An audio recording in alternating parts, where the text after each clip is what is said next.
Thanks for listening to Middle-Aged and Mediocre. I'm Cash. I'm Joel. And we are a podcast about all things strange and unusual, death and UFOs, and other creepy, Cults, weird, random ghosts. stories. There you go. Yeah. No, I'm just naming things in the room. Oh my god. There's a cult of ghosts.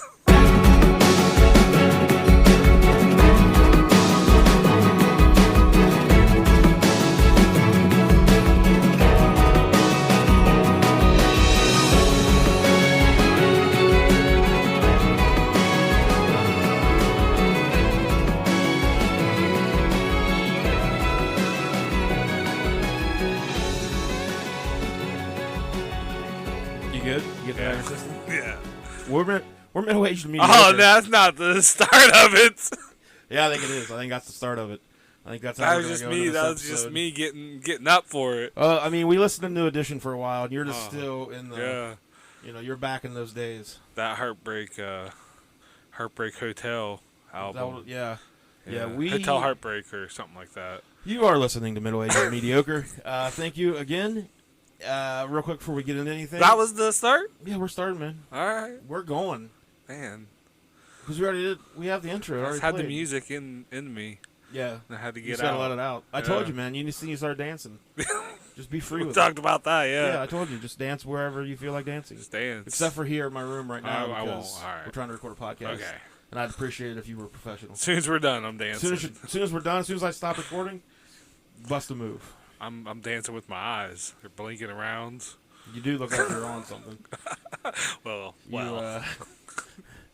So, hey, before we really get into anything, if you are listening to this on Apple Podcast, please make sure Ooh, aren't you special? can you not be a dick to the people listening, please? I'm trying to get them to help us. I have Apple. It's cool. Could you please rate us? 5 stars would be awesome. Yeah. Whether you feel we deserve it or not, we'd appreciate it. And leave a little quick review. Anywhere else you're listening, I don't think it really matters if you rate a review because they don't do the. But you can still do one. You can still do it though. Yeah, share it. Share That'd be some awesome. stuff.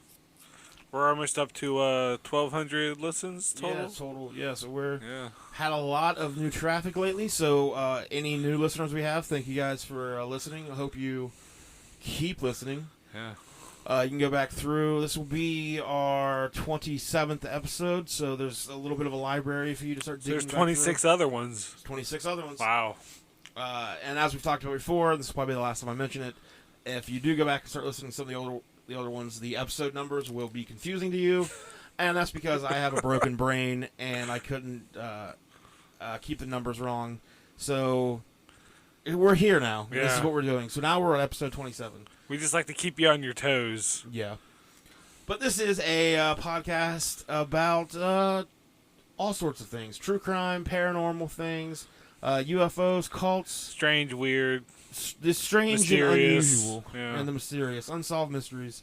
We get into it all. And we got something pretty cool coming to you next month, at the end of the month for Halloween. Our October 26th episode is going to be a little special. And Yeah. we went somewhere today to film. We had a little day trip. We had a little road trip today. Just Yeah. me and Joel holding hands on the highway. That's sweet. Air going through our hair. Our beards. Our beards.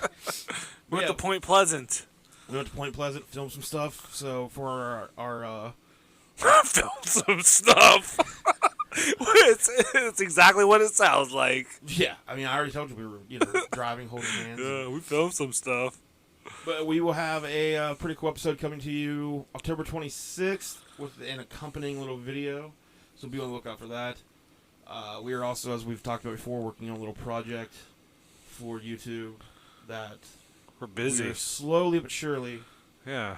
getting things, the details hammered out. Sometimes it takes a couple years. Or 12. Or 12. There's sometimes you're just in production for a long time. Yeah. We had to brainstorm. Right, and with us, that's, Wow. like, it's going to take a while. Yeah. That's where the dancing comes into play. Right, we got to free our minds. We got Native American dance submarine to us. So, with that being said, this week is going to be it's going to be a little change of pace because we're going to talk about a very recent story Oh. that is still unsolved to this day. I don't know what this is. Yeah, so usually when I'm coming up, when I find Last a story, time it was like 1500s or something, Yeah. and I was like, how does this even any of it was this? 1700. It was Yeah. actually the year 1800 is when. I don't even think that was a real year. Right. I mean, I've never seen any evidence. Prove of it. that there was a year before 1979. I Prove can't- that. I can't. It could all just be. I don't know of anything before 83. Oh, So well. good luck proving your extra couple years. I got a birth certificate Sure you about do. my birth. Can't fake those. Oh, yeah. I have Yeah. 7 of them, Joel. That's true. They all say something different.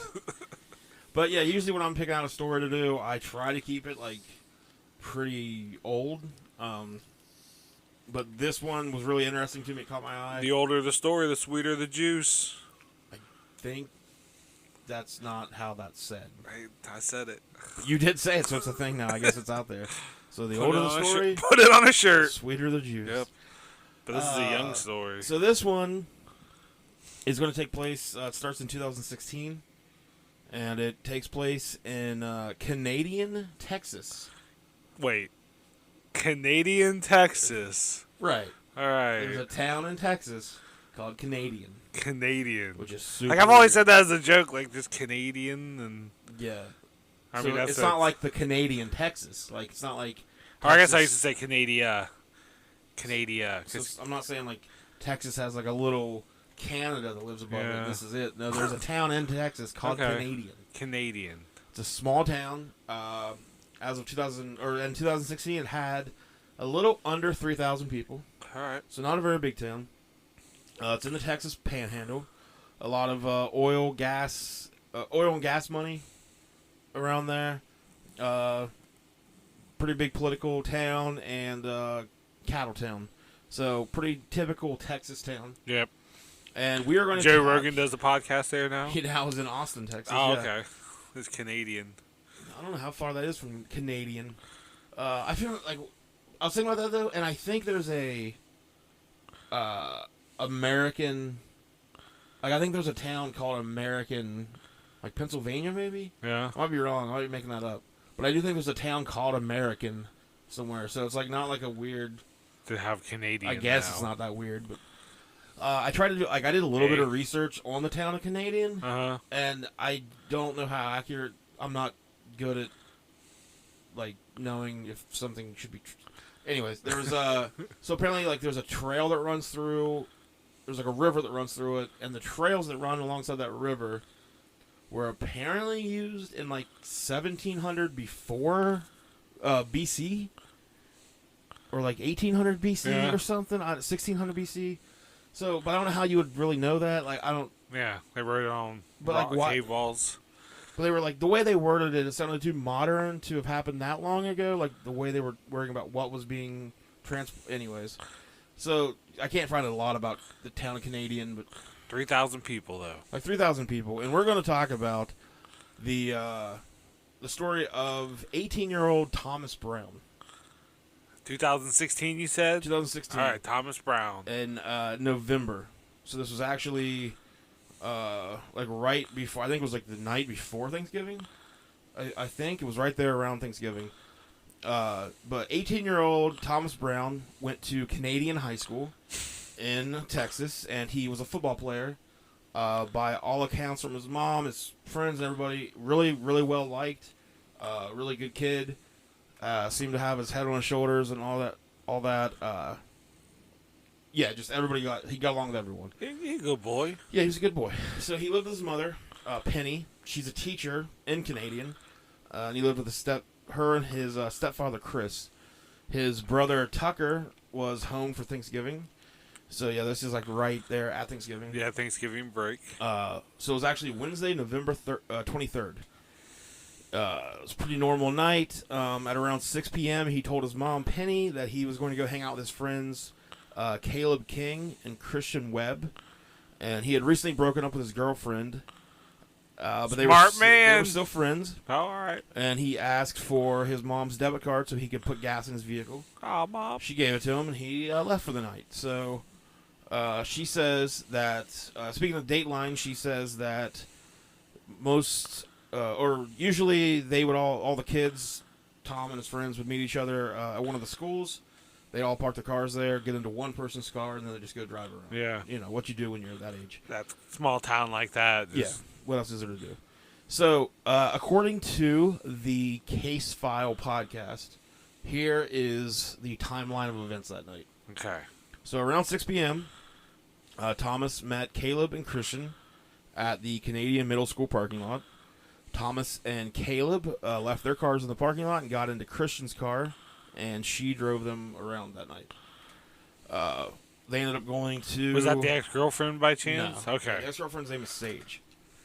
So they go, they drive around, they end up going for a walk on Canadian Wagon Bridge. This is like old-looking bridge.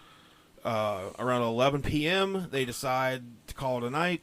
She drives Tom and Caleb back to their cars.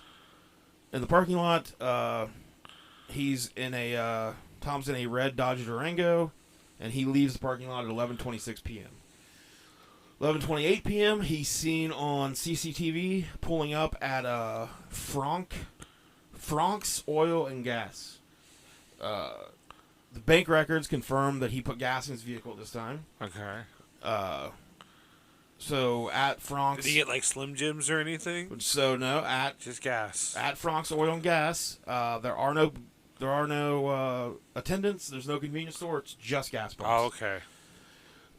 Surveillance footage, which later show him pumping gas into his car, and Penny says that her card was swiped at 11:28 p.m. So 12 a.m. comes around midnight, and Tom misses his curfew. His mom begins to worry because it's really unlike him. She says Thomas never missed curfew.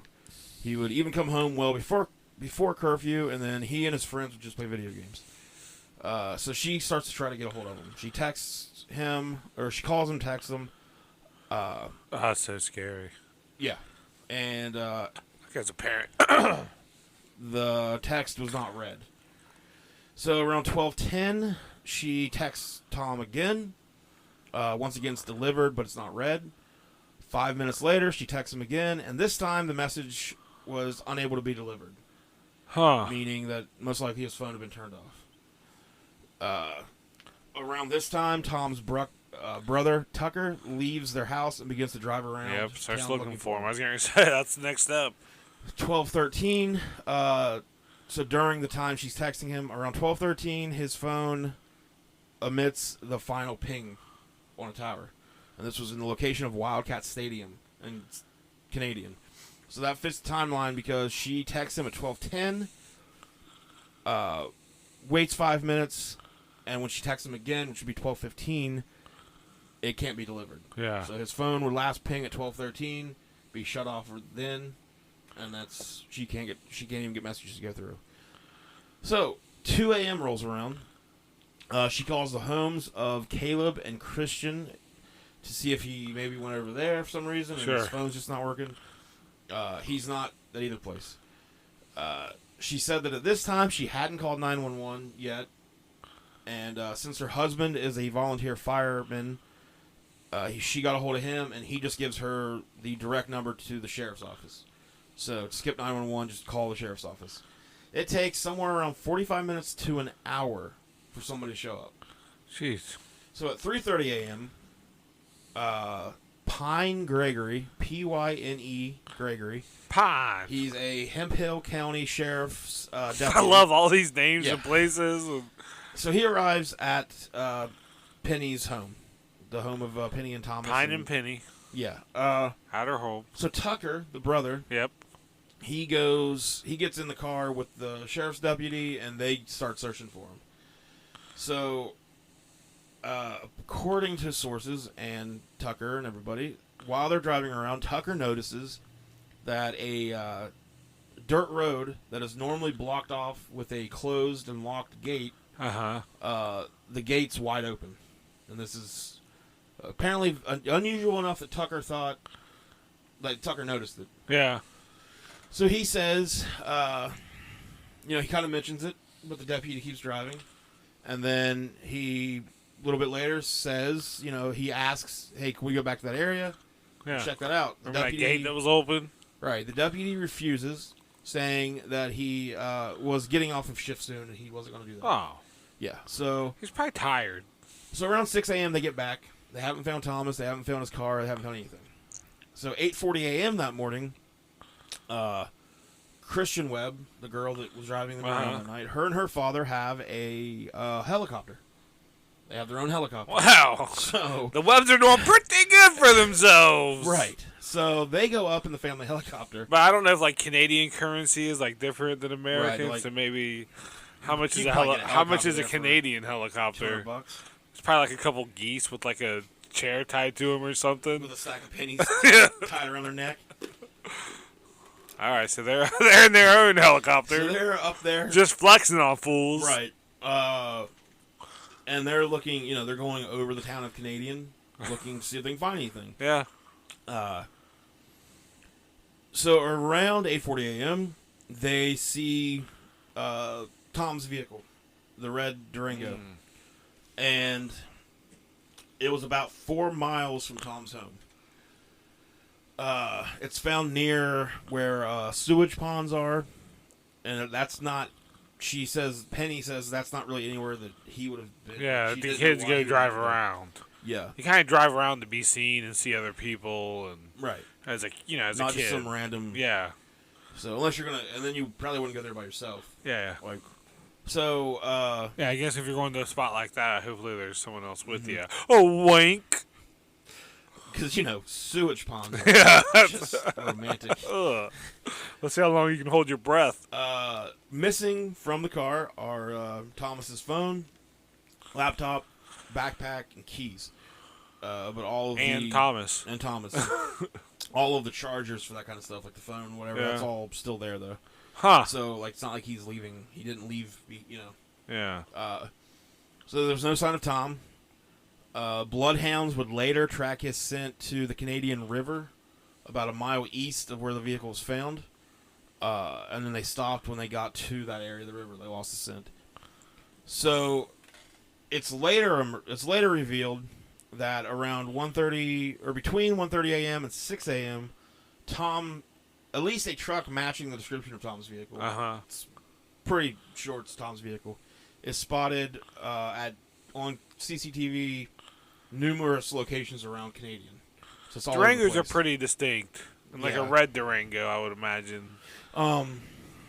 It's at 5:56 a.m. It's captured on footage from the Hemphill County Recreation Center. Turns off U.S. Route 60. It heads east on 6th Street, enters the wastewater area, drives up a small hill, parked in a remote area on the downside of the hill. But like on these CCTVs, they can't really see who's driving. So nobody knows if he was the one driving or not. Yeah.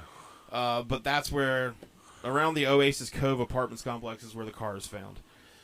So immediately they begin a search for Tom, and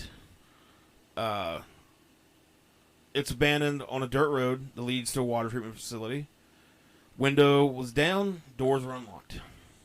So no sign of a conflict or assault, abduction, nothing, any of that, says the Hemphill County Sheriff's Chief Deputy Brent Clapp. However, they say no sign of a conflict, all that stuff, but a search of the vehicle showed that none of his belongings were in the car. Yeah. What was found in the car, though, was a blood droplet, so a little droplet of blood, and an empty .25 caliber bullet. Wow. And a debit card belonging to Tom's friend Michael Castletine. Oh. And someone had urinated on the ground outside the vehicle. Now, the police, sheriff's office, everybody, they would never actually test the urine. Also, when they searched the vehicle, they would not use gloves. So, bang up job right off the bat by the police. Good work, boys. Well, Thanksgiving break, So there's I'm going to go get to the Michael Castletine guy real quick. That's his debit card was found So in his the debit truck. card's found. According to his mom, that's not unusual at all. He's friends with them. He rides around with them often, and he often loses his shit. He just leaves his shit around. So this wasn't... Kids, teens. This wasn't crazy. However, shortly after this all happens, Michael Castletine's father shoots himself in the head. Yikes. And there's been reports. His mother has come out and said that Michael Castleton's father did not use a 25 caliber gun to kill himself. Uh-huh. He used a 9mm. But other reports have came out and said, no, it was a 25 caliber gun. So it'd be interesting if Michael Castleton's card is found where a 25 caliber gun's been used to kill somebody he knows, and then his father turns around and uses the same caliber gun to kill himself. So the two killings can be completely unrelated, but it does, if his father used a 25 caliber, it does connect the two victims by a gun. So, again, though, there's a lot in this case that is a little iffy as whether it's the truth or not. So, like you said, the cops didn't really do the best job collecting evidence. So, the search of the vehicle by the police was very short, and that's just one of the things they did that's very questionable. But the police returned the vehicle to Penny, Tom's mom, on the same day it was found. No forensic testing was done on the vehicle. Like, teenagers run away all the time, sure. Well, there you go. That's what the sheriffs... that's the first thing the sheriffs say happened. Like, without really doing any investigating, they're just like, they tell his mom, he probably just ran away. Yeah. Like, it's likely he ran away. And she... left all his chargers and she was vehicle. Like, why would he run away? Like, there's no reason why without his vehicle? How are you going to get anywhere? So they did take the bullet casing, and they removed the blood.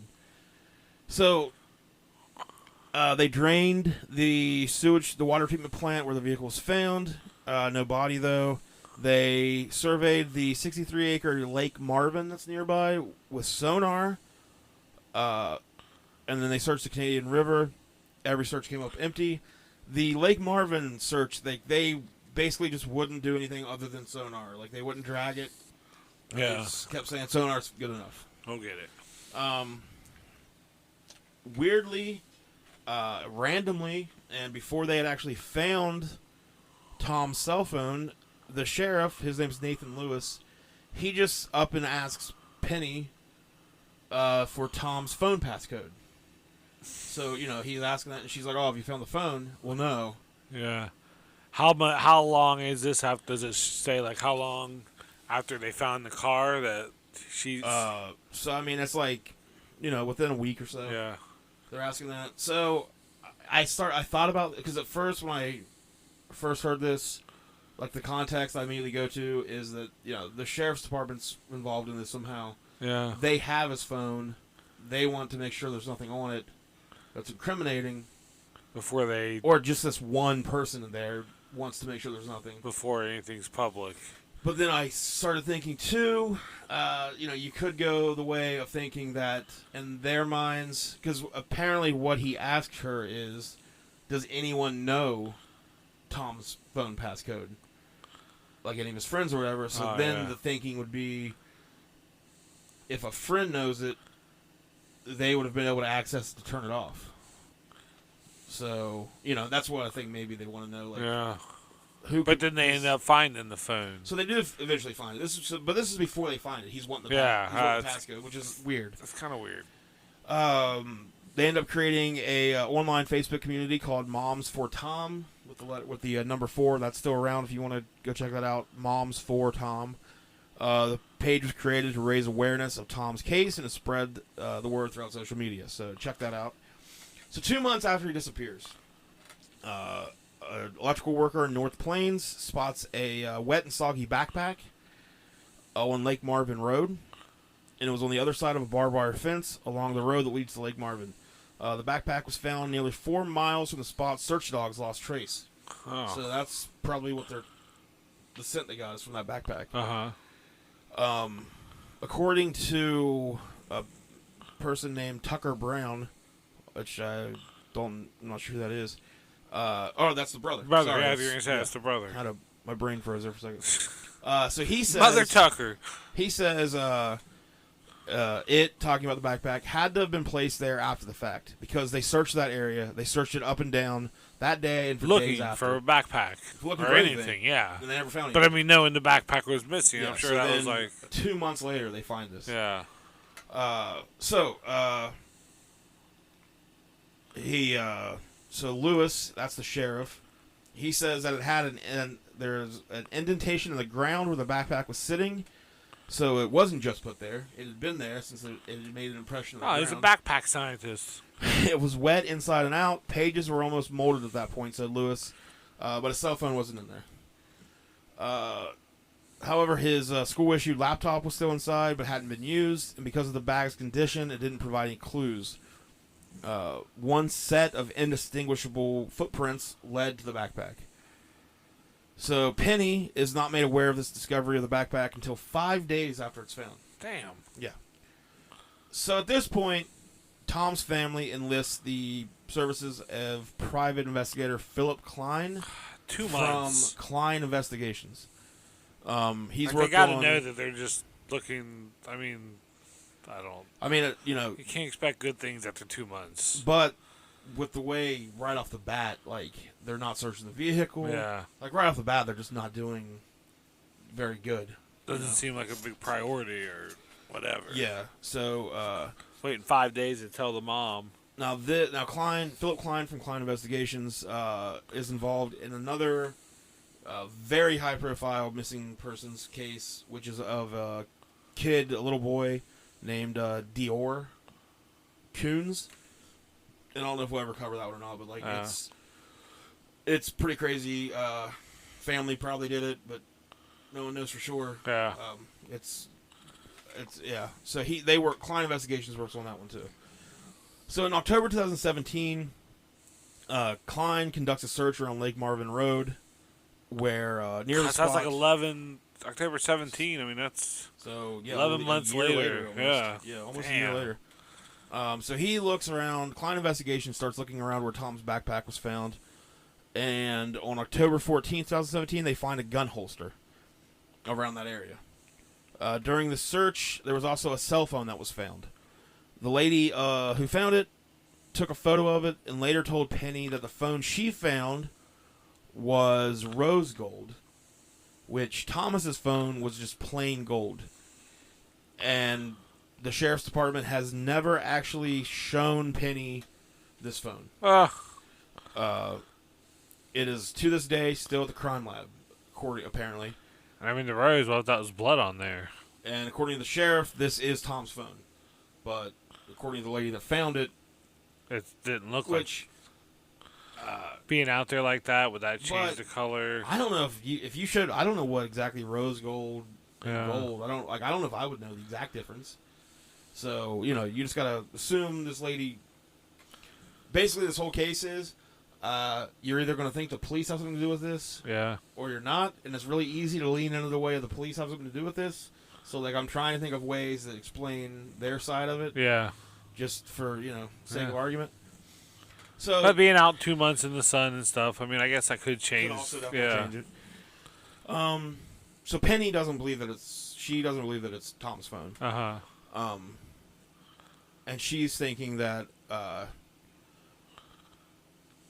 this combined with the weird random Sheriff Lewis asking for Tom's passcode Yeah. seems a little strange.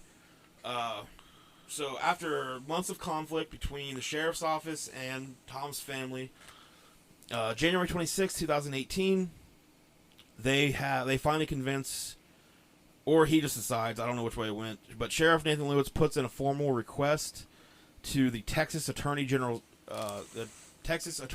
office, asking them to take over the investigation. So Penny had created a petition on change.org with the mission statement of, quote, to leave no stone unturned and to bring to bear every resource the state of Texas has to solve the case of Thomas Brown. Oh, yeah. We respectfully request Hemphill County Attorney Kyle Miller and or Hemphill County Sheriff Nathan Lewis to turn the investigation and subsequent prosecution, if warranted, over to the Texas Attorney General offices and let's use our tax dollars to find Thomas rather than be an adversary of his family. So yeah, she's not wanting the sheriff's department. She's already got a private investigator, but she also just doesn't want the sheriff's department involved. So, well, they haven't done much in a year. The petition receives over 10,000 signatures, and the case is turned over to the Texas Attorney General's office. I thought you were going to say Texas Rangers. And I was like, that shit's getting solved. Chuck Norris Hell has arrived. So on January 9th, 2019, human remains are discovered near Lake Marvin Road. The Texas Attorney General's office, the OAG, and the Texas Rangers responded. Okay. So following forensic testing on January 16th, the remains are identified to be Thomas Brown. The remains are found in an area that Klein Investigations had not been able to search for because apparently when they tried to search there, the sheriff's office, who at this point should have nothing to do with this investigation, tells them that site is off limits because it's a part of a current drug investigation.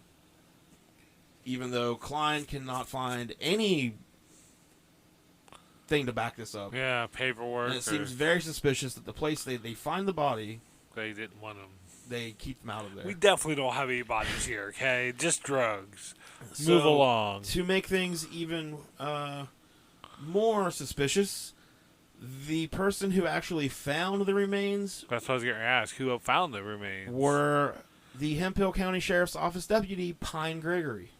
Oh, Pine. And can you guess where he found them, though? Like, exactly?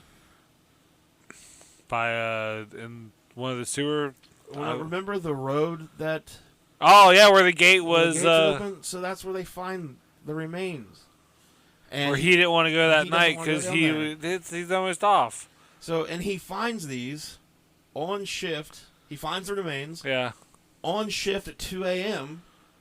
And when they ask him, or when he's asked, why were you out in that location at 2 a.m., he says, oh, I was out there looking for deer antlers. Huh. But he's on shift. Yeah. And it's 2 a.m. It says dark, so it remains. What would remains look like being outside for 3 years, So... That's so fucked. And the... Like, they get a guilty conscience, so all of a sudden he, quote-unquote, found the remains. So this is in January. It is a known thing that year, deer didn't shed their antlers for another 2 to 3 months. Yeah. Because of apparently the weather conditions the year prior changed their... Guy named Pine should know that. So there wouldn't have been antlers to find out there. And you don't go antler hunting in the middle of the night. So, there's a ton of shady conduct by the Hemphill County Sheriff's Office, who, remember, is no longer a part of this investigation. And later it would come out that there had been an incident between Tom and Sheriff Nathan Lewis before Tom disappeared. Not... right before that night, but earlier at some point.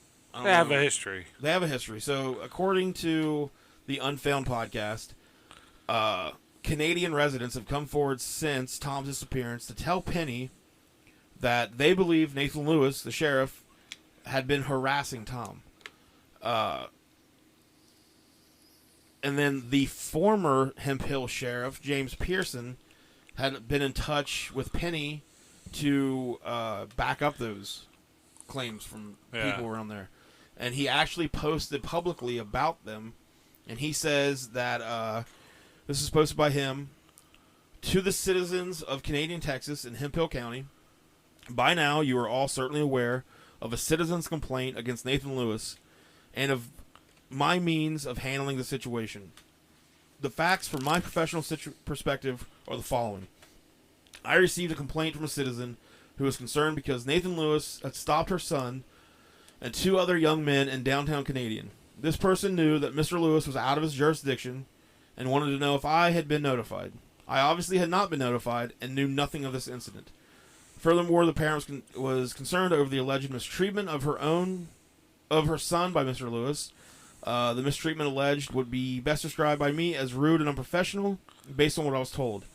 The young men were detained, and one was allegedly detained and placed in Mr. Lewis's patrol unit and questioned.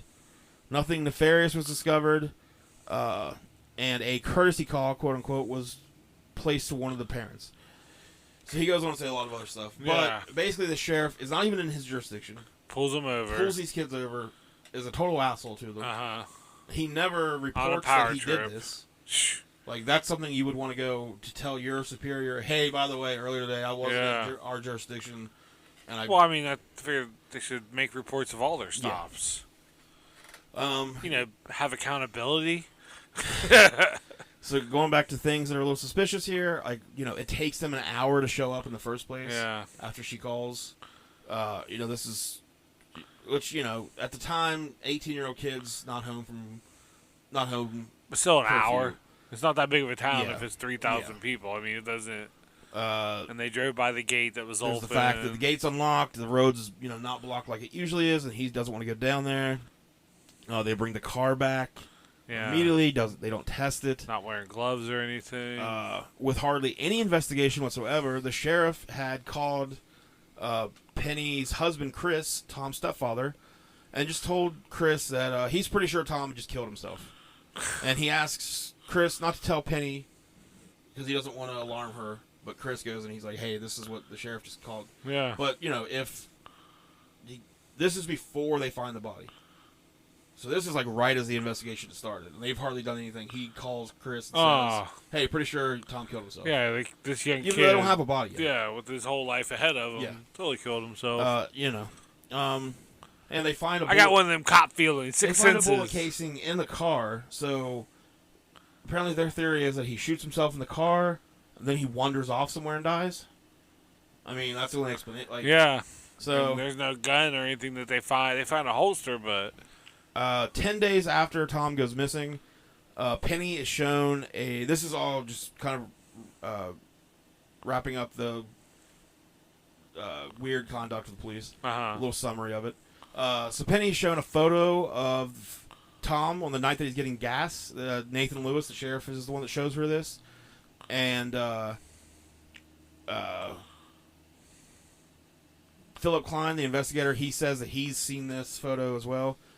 But Penny has always thought that the photo was strange because it seemed to her that it was taken by someone that was right up close with Tom, not from like a dash cam or CCTV. yeah. And now that she's brought that up, the sheriff, Nathan Lewis, he denies that this photo even exists. And the Texas Rangers have never seen this photo either. So, he tells her when he shows it to her, yeah, the CCTV camera from the Dollar General gets him. Well, so there's a picture online where you can go find the layout of this place. And the Dollar General is a good distance from the gas station. To be able to get a photo that Penny would think is up close is not going to happen. When their cameras are just concentrated on their parking lot. Yeah, like why would it capture a parking or a gas station a little bit down beside them?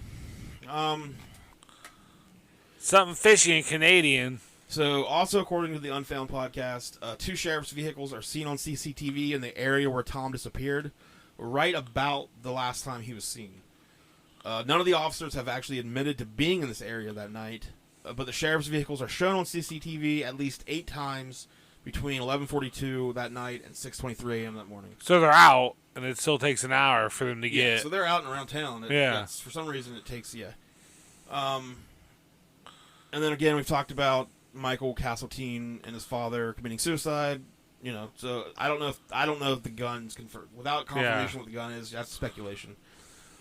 But another weird part of that is that the sheriff's office reported Jeff Castletine's suicide to the media before the medical examiner had actually released their findings. Jeez. So either they're just putting suicide on people. Either they know that he killed himself somehow, or they know that he's supposed to. Yeah, they're going to say he killed himself. Someone wants you to think that he killed or himself. Somebody in the medical examiner's office has said something to somebody in the sheriff's department before they actually release the findings. Like, that could have easily happened, too. It could just be a... For a small town, though, that's just weird for two people such close time. Again, after they found the backpack, which had been 2 months after he disappeared, it then took Lewis 5 days to inform his mother about this.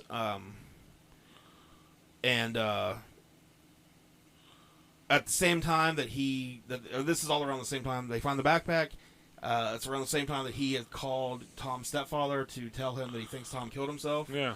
Around the same time, what he tells Tom's mother is that he just thinks that Tom has walked away from... That he just left town. He just Forrest Gumped it. He's like, I'm going to start running. He just wanted to get out of town. So Pine Gregory, the deputy... He's fired from Hemphill County Sheriff's Office in May 2019. He had a documented criminal past, but they didn't finally let him go until the county attorney had checked into him and you gotta be a pretty bad cop to get thought fired. that he wasn't credible. He had been charged with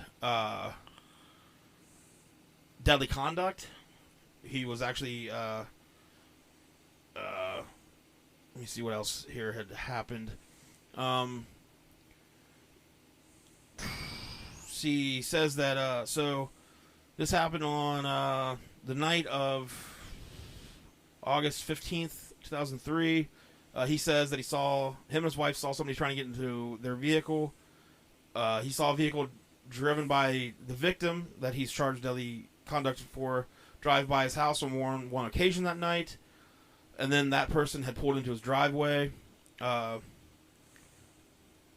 The victim apparently had pulled over to the side of the road to let Mr. Gregory pass her when he started following her. He steps out of the vehicle, identifies himself as a police officer, orders her to get out of the car. She then states that Mr. Gregory pointed a gun at her when he is ordering her to get out of the car. He says he had the gun by his side, but he didn't point it at her. He had drew it, but he didn't point it at her. Yeah. Officers arrive and determine that the victim was trying to locate a different address altogether, and she'd just been lost. Yeah. That she works for Pizza Hut. She was out delivering a pizza, and she pulled into his driveway because she's lost. Just by chance, like to try to turn around or something. She was only in that area because she was lost again. Nothing to indicate that she had attempted to do anything to his vehicle or his home, and that he had no justification for what he did. So, yeah, this guy just decides, how dare you turn around on my fucking driveway? I'm going to chase you down. Assumes that she's trying to steal from him, or... I'm going to use... He's not even on duty. Yeah. But he pulls her over in a patrol car. Jeez. Tries to force her to get out of her vehicle. How's his gun drawn? I mean... he has it pointed at her. Yeah, it's out. It's out of the holster. Yeah. Like, what the...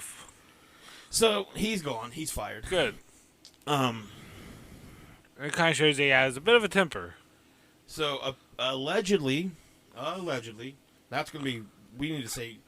Allegedly. Yeah, like, this is a big... This is all This alleged. is your story. This is my story. Yeah. You got no legal... This is all alleged. This is what I'm finding on the internet. I'll call my lawyer right after But allegedly, volunteers had found a bucket of bones near Lake Marvin, and were instructed to turn them over to the deputy. A bucket of bones. That's never been investigated, though. Yeah. And it's been reported that they don't find Tom in the best of conditions. Most likely, they say, because of animals had got to him while he was laying out there. I mean, he's out there for a couple of years. Yeah. So, on July 1st, 2019, Penny and the Moms for Tom organization, team, whatever, they put up billboards around Canadian, and immediately the billboards were vandalized. Why people think they're vandalized is because it says there's a killer among us. Yeah. And that part's been cut out. Like somebody is taking it very personal. Yeah. They would be saying that. And apparently a guy named Dr. Malouf Abraham had a trespassing charge filed against them. An arrest warrant were issued for him because he had taken 2 of the signs down himself. But the motivations for why he removed those signs are unknown. Some people are just crazy. Yeah, Why would you take down a sign for a dead 18-year-old? Like, how can you not have just like be that bad of a person? Like, let's find. Wouldn't you want to find out what happened? So in a Especially statement, for that mom. Jeez. well, in a statement from Tom's mom, this is August 21st, 2019. She's talking about, of course, the Tom Rome case, and these are the things she says. She has like A to J list here of all the things that the justice has failed to do here.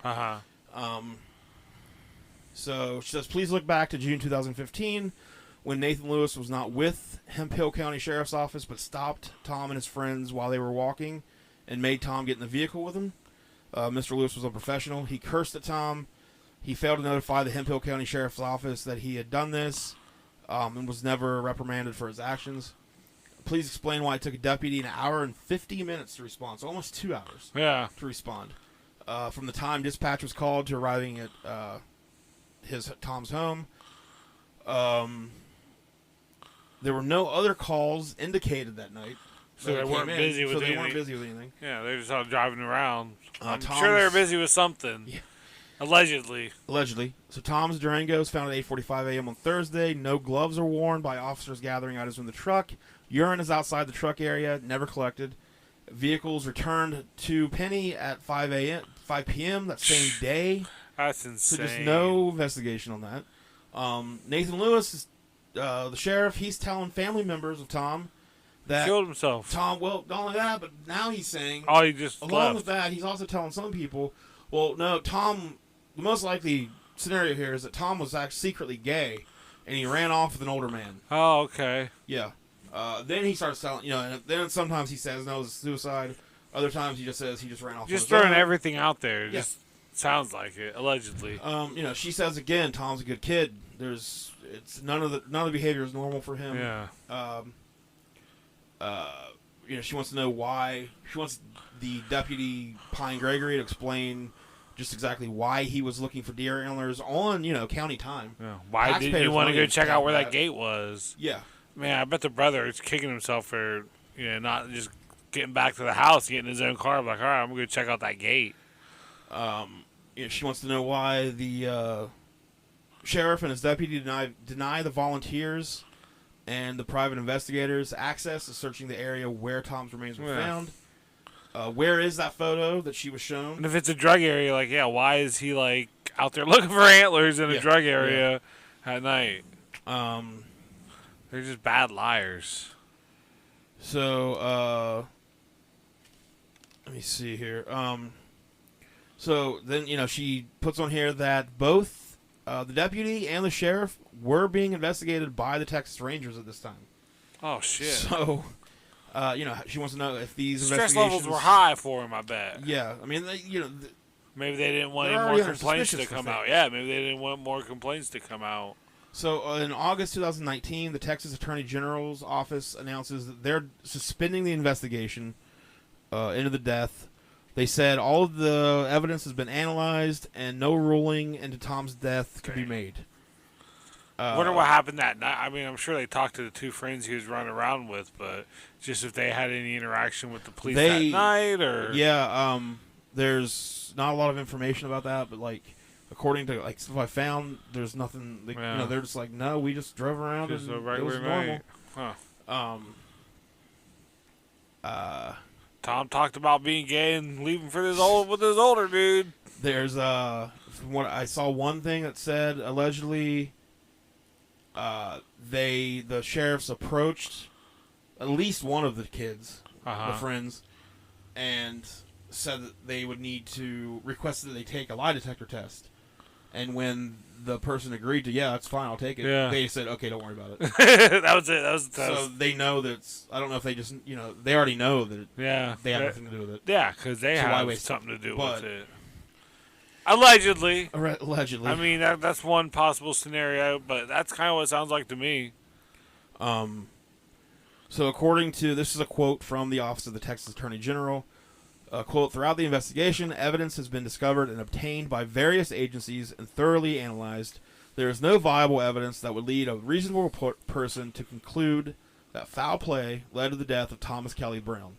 What? This included evidence related to manner of death, cause of death, evidence of a specific suspect. And they don't know how he died, right? Did they say how were they able to? Was it a bullet? Or are they saying because he was so badly decomposed? So they're saying because of the decomposition, that they can't tell. Oh, bullshit.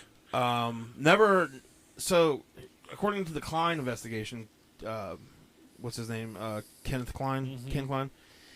He believes that the bullet is still inside the skull of Tom Brown. Now, this would be pretty easy to figure out, but for whatever reason, they've never done an autopsy.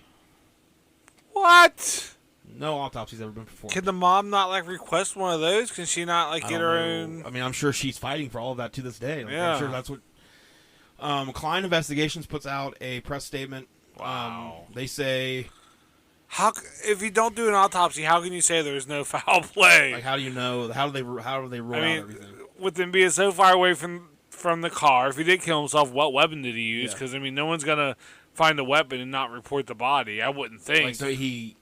So he shoots himself in the head, and then they're saying that he hides the gun somewhere, walks off. Yeah. And where's the gun? And dies later. And where's the gun? Yeah. So I mean, from the attorney general's statement, basically saying we can't say it's a suicide or it's a murder. But I can say it's not suicide. The sheriff's office has seemed to try to push that suicide narrative. Pretty hard. Or they're pushing everything. So Klein, suicide, he just walked off. He left with an older man. Yeah, let's just throw it all at the wall, see if anything sticks. He's a werewolf. He's Jesus Christ. So Klein Investigations puts out a statement that says, this afternoon, the family of Thomas Brown and law enforcement agencies, as well as the district attorney, met together in Pampa, I don't know which one it is, Texas.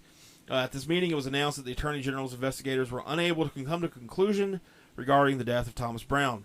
We would like to make it clear that the Attorney General's office was unable to determine that Thomas died from suicide or homicide. Therefore, they have made the decision, pending any new information or evidence, that their case is suspended. Klein Investigations and Consulting will continue to investigate this case by first going back and reviewing all evidence in the case. Yeah. We believe that this case is solvable and pledge to the citizens of Hemphill County and North Texas that we will work diligently to solve this case. I hope they can. In November 2019, they released another statement. This is an update. They say, "Good morning. We would like to announce that we have completed the overview of the evidence, interviews, and timelines regarding the Thomas Brown case. As the anniversary of his death comes in 2 weeks, we want to speak to you, the public, regarding such. We know what we say. We know what we will say is going to be controversial. However, we must be upfront and honest with you all. 1, we humbly disagree with the findings of the Attorney General's office regarding any suggestion of suicide. Yeah. We have reviewed the evidence and we simply do not see it. However, we continue to gather information regarding this theory. 2, we are treating this case as a homicide. We firmly believe that the evidence points this way. Today, we released the luminol photos and tests that we completed inside Tom's car. Ooh. Because they actually did an investigation of the car. Yeah. Who would have thought to do that?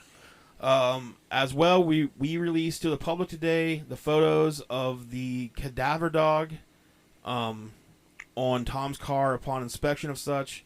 I don't know what that say. So maybe the cadaver dog? Upon inspection of such, post-suicide by disposing of his body. We released to the public today the photos of the cadaver dog on Tom's car upon inspection of such, post-suicide by disposing of his body.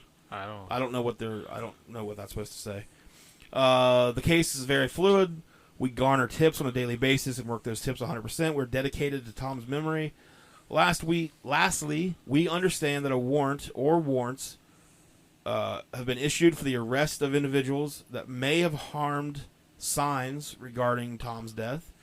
We have no comment on that as we are not involved. Again, we'd like to thank you, blah, blah, blah. Klein Investigations, who have seemed to be doing more investigating than the police. Yeah, way more. They do not believe this is suicide. And I wonder what the luminol test said. So apparently, I haven't seen a lot. Like again, details since this is an ongoing Oh investigation. yeah. A lot of stuff's not out there, but apparently there's more blood than what they originally thought in the car, which would mean somebody tried to clean the car. Sure. So the Attorney General's office, while they're doing this investigation, they had suggested 2 client investigations, allegedly, or they had suggested this to somebody, but client investigation says this is what they were suggesting. Allegedly, they're suggesting that the night Tom disappeared, he had been Googling on his phone in privacy mode for suicide hotlines. So client investigation hears this. What? And he contacts Apple. Yeah. And asks them about it. And they inform him that there's no way that anyone could know what he was searching for in privacy mode because it's private. Yeah. They're just like... There's a privacy mode? Yeah. I didn't get that on my phone. Yeah, they just say, well, the Attorney General's office wouldn't be able to know that. Yeah. Because if he's searching in privacy mode, They're they can't talking find out that. their ass again. So, like, if there's Google search history for that, that's one thing. Yeah. But they added in that he was... You Google they privacy, Google search for suicide hotline and older bears. in my area. Again, never, no autopsies ever performed. That's the craziest thing to me, that they wouldn't even perform an autopsy. Yeah. So that's pretty much where this case is at. Damn. As of right now, that's where this case is at. Let's go to Canadian Texas. I mean, you got the deputy showing up. He doesn't want to go, he ignores the brother's thing at first. Then he's like, I don't want to do that. I'm getting off my shift.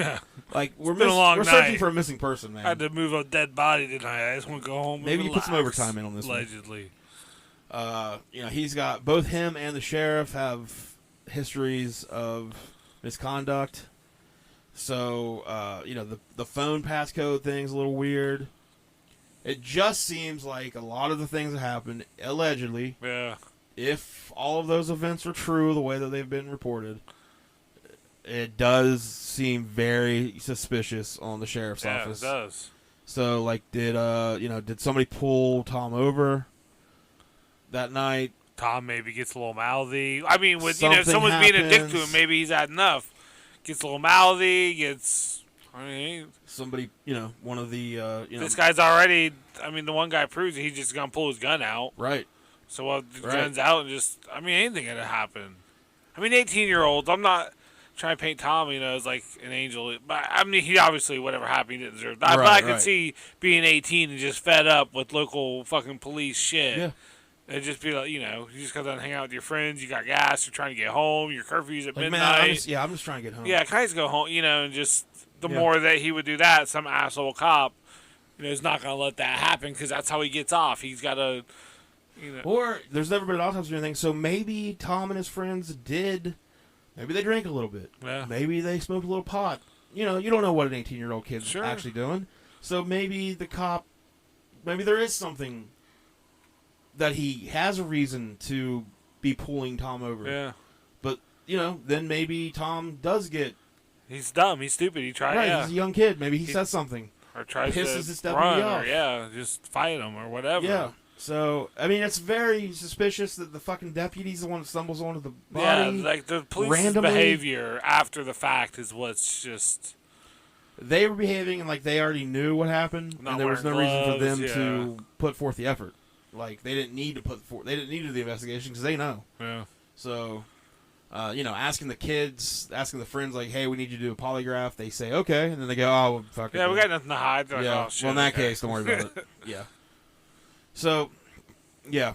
That's the case. Tom Brown. It was a bad one. But it was a good one. Yeah. Hopefully, it's one I'm definitely going to be keeping updated on. Try to get some answers.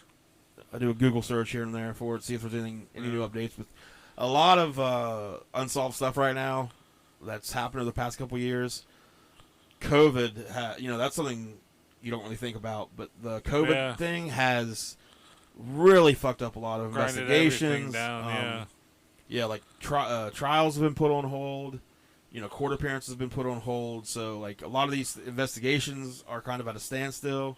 Corona. Yeah, so it's doing a lot more. Thanks a lot, Corona. Than making you just wear a mask when you go to Applebee's. Yeah. Barb. Yeah, go to the Moms for Tom Facebook page if you want to keep track of it through that. Or just, hopefully they get some answers for her. Yeah. And the brother, like and you just said, the family. Man, not doing an autopsy. That's crazy. How do you not? And I don't know how you come out and say. I mean, maybe they're like, oh, well, he was badly decomposed by animals. Like, the science is there. You can still open them up and find out a lot of shit. Is his head still there? Yeah. Look at his fucking skull then. Yeah. Like, did he shoot himself? Is the gun? Is the bullet in the head? Like, find out where the bullet is. Yeah. So. I'm sure they can find out the trajectory of of the bullet. Yeah, does it look like somebody was holding it to the head? Like, was it his own arm holding it? They can look at. Yeah, they can figure stuff out. So, I watched CSI. I've seen it. Yeah. Yeah. So. You're not gonna fool me. CSI Miami, that guy takes his sunglasses off before he says stuff. Yeah. Mr. David Caruso. That's right. He tried to. So he was on NYPD Blue. Back when it was. Edgy, yeah. Whatever, and he was a pretty popular character on it, or sure. whatever, and then he decides, I'm going to be a movie star. So that was that bad the show movie. To fuck off, yeah. And he goes and he makes a really shitty movie. I can't remember that shitty movie, but I watched it because I was like, David Caruso's in a movie. But he comes back to CSI. He comes back to TV and gets the CSI Miami role, and although he is in maybe my top 3 horror movie of all time. What's that? Session 9. I think I've seen it. I think I had you take that home and watch it once. Yeah, I don't remember much about it. It's like a cleaning crew go into a mental asylum. Yeah, okay, I do remember. It's one of my favorite. Because I remember David It's very Caruso like a psychological thriller. I love it. But yeah, so his acting career was not. Landing the CSI Miami thing was pretty good for him though. It's worked out well for David Caruso. So yeah, man. Hopefully there's some answers at some point. The Klein investigations. They're still on it. They're the ones doing the work at this point. Like you said, they're not going to release a bunch of stuff until they actually know something. Yeah. So, it's a good job getting information on this. Yeah, so that's one to keep your eye on. We will be back, and we will now be posting episodes every other Monday. I forgot to mention that last episode. So every other Monday you can find a new episode. Maybe I'll be bringing the next story. You will, actually. Maybe, allegedly. Spoiler alert. The next story will be brought to you by Joel. Allegedly. It's like one of those things where I'm like, sure, I'll do it. Then the night before, I'm like, yeah, if you decide let's do a greatest hits episode. If you decide you're not going to, I need a little bit of notice. No, I'm going to do it. Yeah. And then I just got to watch a Netflix doc, so. After that, we will bring you our Halloween special, basically. And that one's going to be tackled by both myself and Joel. Yep. We'll both be arriving. We're double teaming the Mothman. With information. You just gave it away. Oh. That's all right. Shit. There Bleep it out. There you guys go. We're going to be doing a big old Mothman episode. Fuck. So we already said we went to Point Pleasant. Yeah. I mean, it's pretty easy if you know Point Pleasant. It's not known for much. So we're going to be doing a Mothman episode. Shit! Be covering a whole bunch of aspects of it. Yeah. Mostly the Richard Gere angle. That's going to be the big... That's my end of it. That's my what we're side. going to tackle head on, though. I'm a gearhead. What did Richard Gere have to do with Mothman? You know what I mean? Like, what was his role? Oh, there's a role. That's the real mystery. That's the meaty role right there. All right. Well, thanks again for listening. Yeah. If I find updates, if I get updates on the Thomas Brown case, keep an eye on our Facebook page. Mm-hmm. I'll make sure I post those. But yeah, so you got anything else before we get out of here? As always, just fly high. Yeah, man. Yeah, and if you need $5 and you don't got it, just wait around till you find a 20. Sure. Like I always say. Yep. All right, until next time. Give me $10. I can't find the stop button.